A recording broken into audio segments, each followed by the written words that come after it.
ఉదాహరణకు నేను కొన్ని చెప్తాను. ఇప్పుడు గతంలో వెంకటేష్ కని అనే టెండర్ బీఆర్ఎస్ హయాంలో మైనస్ టెండర్ ఉండే. ఇప్పుడు వీళ్ళు 2025లో దాన్ని రీటెండర్ చేసి మళ్ళీ ప్లస్లో అప్పగచ్చారు. అట్లనే ఎస్ఆర్పి OC2 శ్రీరాంపూర్ గతంలో మైనస్ టెండర్ ఉండే. ఇప్పుడు ఆ మైనస్ టెండర్ను రద్దు చేసి మళ్ళీ టెండర్ నిర్వహించి ప్లస్ టెండర్ కుమ్మక్కి చేసి రింగు చేసి సైట్ విజిట్ సర్టిఫికెట్ పెట్టి వారి అనుయాయులకు కట్టబెట్టే ప్రయత్నం చేస్తున్నారు. అట్లనే ఎస్ఆర్పి OC2 ఎక్స్పాన్షన్ 2025 ఇది టెండర్ ఇప్పటికి 3 సార్లు వాయిదా వేసిండ్రు. ఇది కూడా కట్టబెట్టడానికి ఇంకా డీల్ సెటిల్ కాక వాయిదాలు వేసుకుంటూ ఇప్పుడు వాళ్ళ అనుయాయులకు కట్టబెట్టే ప్రయత్నం చేస్తున్నారు.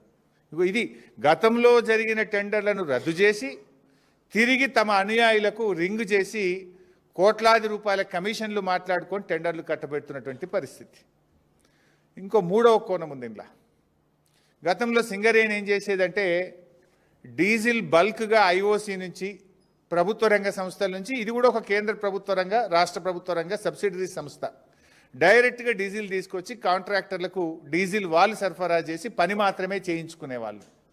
కానీ వీళ్ళ కమిషన్ల కోసం, వర్క్ వాల్యూ పెంచడం కోసం, పర్సంటేజీల కోసం ఇప్పుడు ఏం చేసిండ్రు, డీజిల్ల కోసం సింగరేణి ఇచ్చేటువంటి డీజిల్ విధానాన్ని రద్దు చేసి దాన్ని కాంట్రాక్టర్ ఖాతాలో జమ జరిపి ఈరోజు పెద్ద ఎత్తున పర్సంటేజీలు కొల్లగొట్టే కొత్త విధానాన్ని కూడా రేవంత్ రెడ్డి ప్రభుత్వం తీసుకొచ్చింది. ఇన్ఫ్యాక్ట్ దీనివల్ల సింగరేణికి బాగా లాస్.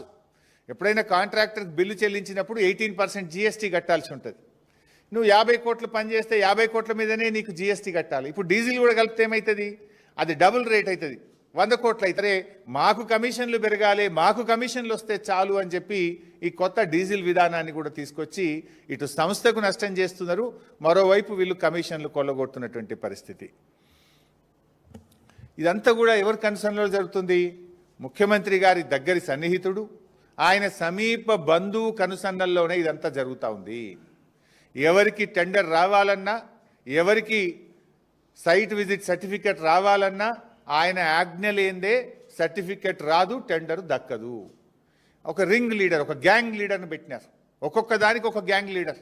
సింగరేణికి కూడా ఒక గ్యాంగ్ లీడర్ని పెట్టి ఇలా ఆయన కనుసన్నల్లో ఇక్కడ సైట్ విజిట్ సర్టిఫికెట్లు, టెండర్లు దక్కించుకునేటువంటి విధానాన్ని ఇలా ఈ ప్రభుత్వం, రేవంత్ రెడ్డి ప్రభుత్వం తీసుకొచ్చింది.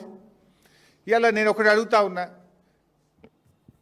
చీటికి మాటికి సిట్ అంటున్నావు కదా, చీటికి మాటికి ఎంక్వైరీలు అంటున్నావు కదా, నేను ఇంత ఓపెన్గా ఫ్యాక్ట్స్ బయట పెడుతున్నా.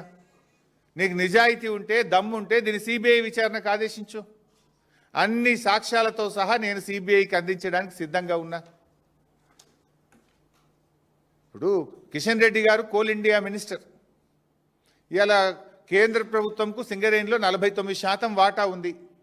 కిషన్ రెడ్డి గారు ఇవాళ రేవంత్ రెడ్డితో బీజేపీకి అక్రమ సంబంధం లేకపోతే, రేవంత్ రెడ్డి బీజేపీల మధ్య చీకటి ఒప్పందం లేకపోతే వెంటనే దీని మీద CBI విచారణకు ఆదేశించాలని నేను బీజేపీ పార్టీని, కిషన్ రెడ్డి గారిని నేను డిమాండ్ చేస్తా ఉన్నా. మీరు కుమ్మక్కు కాకపోతే ఆదేశించండి, మీరు CBI విచారణకు ఆదేశించండి. నా దగ్గర ఉన్న అన్ని ఆధారాలు తెచ్చి నేను CBIకి ఇవ్వడానికి సిద్ధంగా ఉన్నా. నేను చెప్పిన ప్రతి విషయం మీద కూడా నా దగ్గర ఆధారం ఉంది. అందుకే ఇవాళ మీరు ఇంకోటి గమనిస్తే 2 సంవత్సరాల నుంచి సింగరేణికి ఒక పర్మనెంట్ CMD లేడు. వీళ్ళ అడుగులకు మడుగులొత్తే విధంగా, వీళ్ళ అరాచకాలను చేసుకునే విధంగా ఇన్ఛార్జ్ MDలను పెట్టి అడ్డగోలు వ్యవహారాలు ఇవాళ సింగరేణిలో నడిపిస్తూ ఉన్నారు. జనరల్గా సింగరేణికి ఒక సీనియర్ మోస్ట్ IAS అధికారిని, ఒక స్పెషల్ చీఫ్ సెక్రటరీ ర్యాంక్, ఒక ప్రిన్సిపల్ సెక్రటరీ ర్యాంక్లో ఉండే సీనియర్ అధికారులను సింగరేణి CMDగా పెడుతూ ఉంటారు. కానీ ఈ ప్రభుత్వం వచ్చిన 2 ఏళ్ల నుంచి సింగరేణికి రెగ్యులర్ CMDయే లేడు, ఒక రెగ్యులర్ JMD లేడు, రెగ్యులర్ డైరెక్టర్లు లేరు. ఇన్ఛార్జీలను పెట్టి ఈ అడ్డగోలు వ్యవహారాలకు తెరలేపినారు. తమ యొక్క అడ్డగోలు వ్యవహారాలు, తమ పర్సంటేజీలు, తమ చీకటి ఒప్పందాలు, కాంట్రాక్టర్లు దక్కించుకోవడానికి వీళ్ళు ఇన్ఛార్జీల పాలన కొనసాగిస్తూ ఇదంతా కూడా చేస్తూ ఉన్నారు. ఎందుకు లేరని నేను అడుగుతా ఉన్నా. నేను భట్టి గారిని అడుగుతా ఉన్నా, భట్టి గారు ఈ సైట్ విజిట్ సర్టిఫికెట్ మీరు లేదని చెప్పి 9E బ్లాక్ను రద్దు చేసినారు కదా, మరి సైట్ విజిట్ సర్టిఫికెట్ పేరు మీద జరిగిన అన్ని టెండర్లు రద్దు చేయాలని చెప్పి నేను డిమాండ్ చేస్తూ ఉన్నా. దీని మీద వెంటనే CBI విచారణ ఆదేశించాలని నేను డిమాండ్ చేస్తూ ఉన్నా. ఈ సైట్ విజిట్ సర్టిఫికేట్ విధానాన్ని సింగరేణిలో శాశ్వతంగా రద్దు చేయాలని చెప్పి నేను డిమాండ్ చేస్తా ఉన్నా. ఈ డీజిల్ విధానం తెచ్చి కమిషన్లు కొల్లగొట్టే ఈ కొత్త విధానాన్ని రద్దు చేయాలని మేము డిమాండ్ చేస్తా ఉన్నాం. సింగరేణికి ఒక నిజాయితీ కలిగిన ఒక ఉన్నత అధికారిని సీఎండీగా శాశ్వత ప్రాతిపదికన నియమించాలని చెప్పి కూడా ఈరోజు మేము డిమాండ్ చేస్తూ ఉన్నాం. మరి అదేవిధంగా నేను గతంలో కూడా ఒకసారి చెప్పిన ఈ సింగరేణి సంగతి ఏమో ఇట్లా ఉన్నది. గతంలో ఈ క్యాబినెట్ ఒక దండుపాలెం మూట అని చెప్పి నేను ఆరోపిస్తే నా మీద ఈ మంత్రులంతా కూడా విరుచుకపడ్డారు నా మీద. ఇప్పుడు నేను అడుగుతున్నా, మీ దండుపాలెం మూట కాకపోతే ఏంది? మీరే బయటపడుతున్నారు కదా, తన్నుక సస్తున్నారు కదా. ఇప్పుడు ఈ నైనీ బ్లాక్ టెండర్లలో ముఖ్యమంత్రి వర్సెస్ భట్టి గారు వర్సెస్ కోమటిరెడ్డి కదా, ముగ్గురు దన్నుకుంటేనే కదా ఇదంతా విషయం బయటకు వచ్చింది. ఇలా బొగ్గు టెండర్లలో, సింగరేణి టెండర్లలో రేవంత్ రెడ్డి గారు వర్సెస్ భట్టి గారు వర్సెస్ కోమటిరెడ్డి గారు. నాకు దక్కాలంటే నాకు దక్కాలి, నా మనుషులకు దక్కాలంటే నా మనుషులకు దక్కాలని ముగ్గురు మధ్య వాటాల పంచాయతీ కాకపోతే ఏంది ఇది? పాపం మధ్యలో ఐఏఎస్ అధికారులు, జర్నలిస్టులు బలిపశువులు అయిపోయినారు. మీ వాటాల పంచాయతీకి, మీ టెండర్ల పంచాయతీకి, మీ కాంట్రాక్టర్ల పంచాయతీకి ఐఏఎస్ అధికారులను ఎందుకు బలి చేస్తున్నారు? జర్నలిస్టులు ఎందుకు బలి చేస్తున్నారు? మీరు తన్నుక సచ్చింది నిజం, వాటాల కోసం కొట్టుకున్నది నిజం, నాకంటే నాకు టెండర్ అని చెప్పి తన్నుకున్నది నిజం. దీంట్లో జర్నలిస్టులు ఏం పాపం చేసిండ్రు? ఇది ముగ్గురు అనుకున్నారు.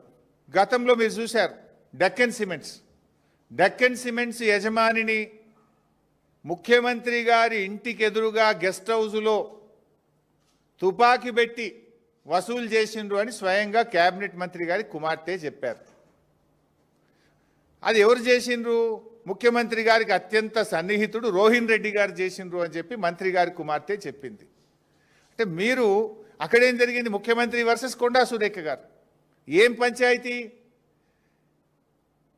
వ్యాపారవేత్తల దగ్గర తుపాకులు పెట్టి బెదిరించిన, వసూలు చేసిన డబ్బుల్లో వాటా పంచాయతీ. అక్కడేమో డెక్కన్ సిమెంట్స్ యాజమాని ఇచ్చిన డబ్బుల్లో వాటాల పంచాయతీతోని ముఖ్యమంత్రికి దేవాదాయ శాఖ, అటవీ శాఖ మంత్రి మధ్యలో పంచాయతీ చూశాం. మరో పంచాయతీ టెండర్ల పంచాయతీ. సమ్మక్క సారక్క మేడారం టెండర్లలో దేవాదాయ శాఖ టెండర్లు పిలిచి టెండర్లు ఫైనల్ చేస్తే తనకు దక్కలేదని, పొంగులేటి గారి కంపెనీకి దక్కలేదని టెండర్లే రద్దు చేసి దేవాదాయ శాఖ నుంచి ఆ టెండర్ల విధానాన్ని ఆర్ఎండ్బి శాఖకు బదిలీ చేసి టెండర్లు దక్కించుకున్నది పొంగులేటి గారి కంపెనీ కాదా? అంటే సమ్మక్క సారక్క టెండర్ల విషయంలో దేవాదాయ శాఖ మంత్రి సురేఖ గారు, పొంగులేటి శ్రీనివాసరెడ్డి గారు ఇద్దరి మధ్యలో వైరం మనం ఓపెన్గా వాటాల కోసం, కాంట్రాక్టర్ల కోసం పోరాడుకున్నది మనం చూడలేదా? దేవాదాయ శాఖ టెండర్లు పిలిచింది నిజం, టెండర్లు వేరే కాంట్రాక్టర్కు దక్కింది నిజం, తనకు దక్కలేదని ఆ టెండర్లు రద్దు చేసింది నిజం, దేవాదాయ శాఖ నుంచి ఆర్ఎండ్బి శాఖకు టెండర్లు పిలిచే అవకాశం ఇచ్చింది నిజం, ఆ టెండర్ పొంగులేటి కంపెనీ దక్కించుకున్నది నిజం. ఇంత ఓపెన్గా కాంట్రాక్టర్ల కోసం ఇద్దరు మంత్రుల మధ్య తగువు చూశాం. ఆ తర్వాత ముఖ్యమంత్రి గారు వర్సెస్ జూపల్లి గారు. నా అల్లునికి కావాలంటే నా కొడుకు కావాలి, అదేమంటారు చూడు, హాలోగ్రామ్ టెండర్, సీల్ హాలోగ్రామ్ టెండర్లలో అల్లుడికి కావాలని మంత్రి గారు, కొడుకు కావాలని మంత్రి గారు, అల్లుడికి కావాలని ముఖ్యమంత్రి గారు. ఇద్దరి మధ్య పంచాయతీ ఎక్కడికి పోయింది? పాపం ఒక నిజాయితీ గల అధికారి, ఒక ఐఏఎస్ అధికారి బలైపోయిన పరిస్థితి. ముఖ్యమంత్రి గారు వర్సెస్ ఎక్సైజ్ మంత్రి గారు, హాలోగ్రామ్ టెండర్ల పంచాయతీ. మొన్న చూసినాం, కోమటిరెడ్డి గారిని కూడా చూసినాం. అరే నేను అసెంబ్లీలోనే చెప్పినా, ఇక ఒక్క సినిమాకు కూడా అనుమతి ఇచ్చేదే లేదు, ప్రివ్యూ షో లేదు, రేట్లు పెంచేది లేదు, నేను సంతకం పెట్టకుండానే జీవోలు వస్తున్నాయని ఆయనే బహిరంగంగా చెప్పిండు. వీడియోలు మనందరం చూసినాం. అంటే సినిమాలకు ప్రివ్యూ షోలు, రేట్లు పెంచుకునే దాంట్లో వాటాల పంచాయతీ. ముఖ్యమంత్రి వర్సెస్ కోమటిరెడ్డి గారు. ఇది నేను చెప్పలే, కోమటిరెడ్డి గారే చెప్పిండ్రు. ఏం జరుగుతుంది రాష్ట్రంలో? ప్రజలు గమనిస్తున్నారండి. టెండర్ల పంచాయతీ, వాటాల పంచాయతీ, కమిషన్ల పంచాయతీ, బెదిరించి సంపాదించుకున్న డబ్బులు పంచుకోవడంలో పంచాయతీ. What's happening in the state? ప్రజలు మీరు ఇచ్చిన 6 గ్యారెంటీలు చూసి కదా మిమ్మల్ని గెలిపించింది. 6 గ్యారెంటీలు అటకెక్కినాయి, వాటాల పంచాయతీలు ముందుకు వచ్చినాయి. వాటాల కోసం తనఖా చేస్తున్నారు మీరంతా. అరే మొన్న చూసినాం కదా, ఆయన పేరేంది, మన ఏఐసిసి నాయకులు సంపత్ కుమార్ గారు డైరెక్ట్ కాంట్రాక్టర్నే బెదిరించేసిండు. 8 కోట్లు ఇస్తావా అని పేపర్లలో చదివినాం మనం. 8 కోట్లు ఇచ్చేదాకా కాదు అని వాళ్ళను కొట్టుడు, బండ్లు గుంజుకునుడు. కాంట్రాక్టరే స్వయంగా పోలీస్ డిపార్ట్మెంట్కు కంప్లైంట్ ఇచ్చిండు కదా. ఏది యాక్షన్, ఏది సిట్, ఏది? మా జర్నలిస్టులను వేధించడానికి సిట్టు, ప్రతిపక్ష పార్టీ బీఆర్ఎస్ను వేధించడానికి సిట్ల మీద సిట్లు, కమిషన్ల మీద కమిషన్లు. మరి వీటి మీద సిట్లేవి, కమిషన్లేవి? నేను అడుగుతున్నా, కాకి బుక్ అందరికీ సమానమే అని నీతులు చెప్పే డీజీపీ శోధర్ రెడ్డి గారు, మీ కాకి బుక్ కాకెత్తుకపోయిందా? ఎక్కడ పోయింది? కాంట్రాక్టర్ డైరెక్ట్గా పోలీస్ స్టేషన్లో కంప్లైంట్ ఇస్తే ఇప్పటికి ఎందుకు అరెస్టులు అయితే లేవు? ఏమైంది కాకి బుక్కు? సజ్జనార్ బాగా మాట్లాడినావు కదా, మొన్న జర్నలిస్టులను బెదిరించినావు కదా. ఎమర్జెన్సీ ఉంటే మీరు ఇక్కడ ఉంటారా, నేను మీతో మాట్లాడతానా, మీరంతా జైల్లో ఉంటారని జర్నలిస్టులనే బెదిరించే ధోరణితో మాట్లాడినావు కదా. ఏమైంది నీ రూల్ బుక్కు? సజ్జనార్, నీకు ఇవేం కనబట్టలేవా? నేను అడుగుతా ఉన్నా. ఇది ఒక దండుపాలెం ముఠా తయారైపోయింది. రాష్ట్రం పరువు తీస్తూ ఉన్నారు మీరు. Telangana the best state in the country అని కేసీఆర్ గారు చూపించారు. పెట్టుబడులకు స్వర్గధామంగా కేసీఆర్ గారు చూపించారు. అద్భుతమైన పురోగతి సాధించింది తెలంగాణ రాష్ట్రం కేసీఆర్ గారి నాయకత్వంలో. మీరు వచ్చిన తర్వాత వాటాల పంచాయతీలు, కాంట్రాక్టుల పంచాయతీలు, బెదిరింపులు, భూ కబ్జాలు, దీంట్లో